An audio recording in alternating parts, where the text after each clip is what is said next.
Elizabeth. I'm 21 years old. I was born in Guadalajara, Mexico. My mother brought me here to the United States when I was 8 years old for a better life, like all immigrants coming here to the United States. When I was 20 years old, well, first of all, I was raised in Florida, and I went to school in Florida as well.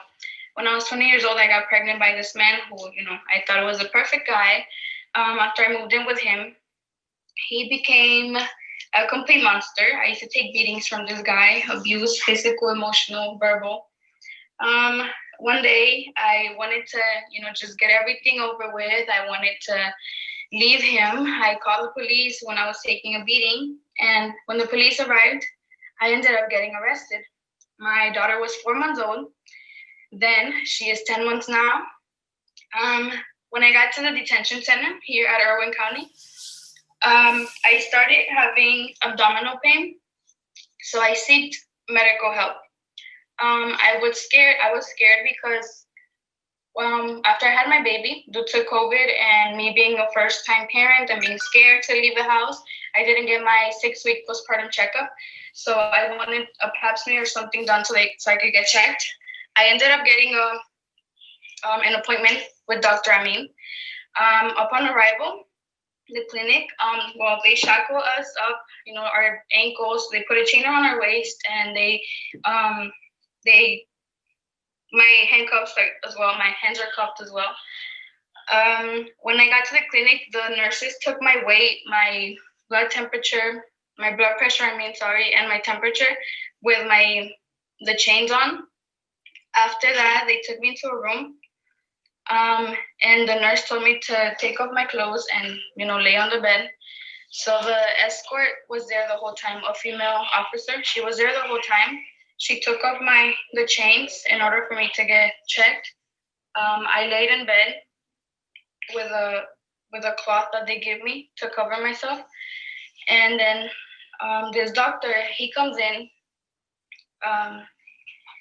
and he doesn't even acknowledge me. He just comes in and he sits right in front of me. My escort was right behind him. He starts prepping for the procedure that's gonna be done without telling me anything. He's not explaining what's gonna be done or anything. Then he just says, "Open up your legs." And his demeanor is very intimidating, very just standoffish. So as soon as he says that, I just feel like I have no control over my body anymore. I didn't know what was gonna be done to me. So I just when he said that, I looked at the nurse and I told her, can she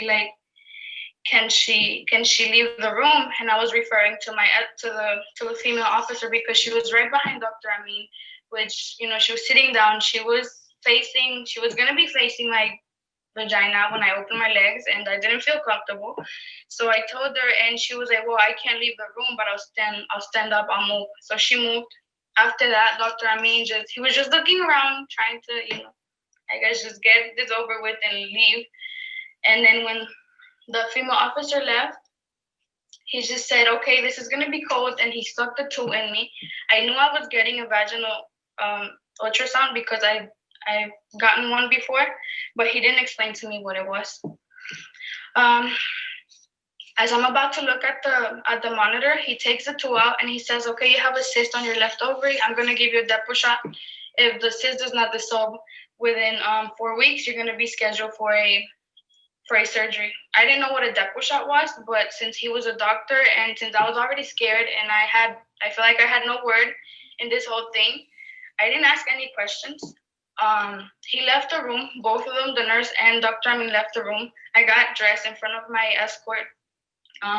She handcuffed my hands again and chained them to my waist. Another nurse comes in and she's like, she gives me the Depo shot in my arm and makes me sign a paper. I don't even know what it was. I couldn't hold it. I couldn't read it. I was already handcuffed. I was already scared. So I signed and I left the clinic. I went back into the van. And as I'm in the van, there's another female inmate that went in there with me. As we're transporting back to Irwin County, she was telling me that she also had a shot. She was like, "Did you also get the shot to not have babies?" And I was like, "Oh, that's what it was." I'm like, "I didn't know it was that shot." I'm like, "I knew there was a shot, but I didn't know it was called the Depo shot."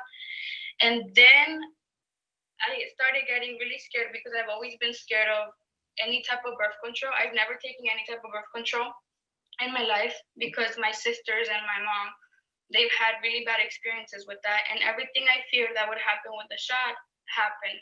Also, this female inmate that was in there with me, she got a cyst on her left ovary as well as mine, which was very weird, I would say. But I'm like, okay, the doctor is a doctor. He should know what he's doing.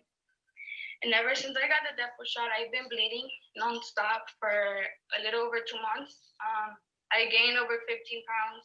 I've been depressed. I don't know, my hormones are just crazy.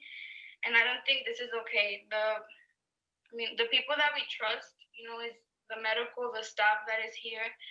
We can't trust them anymore. Like, people, we hurt, we have pain. There's something, there's things wrong with us, and we don't speak up anymore. Why? Because we don't know what they're doing to our bodies. We want to feel safe, and the only way we could feel safe is by being home, by being, like, we're not saying just free us and let us go. No, like don't keep us in detentions like this. Let us be with our family. Let us fight our case outside of the detention centers. We have kids. We have people that love us, and that they're waiting for us. This year is my daughter's first Christmas, first Thanksgiving. I've missed it. I'm gonna miss her first year probably because I'm in here. And it's just not fair. The only way for us to be safe is to be out there with them and not in here.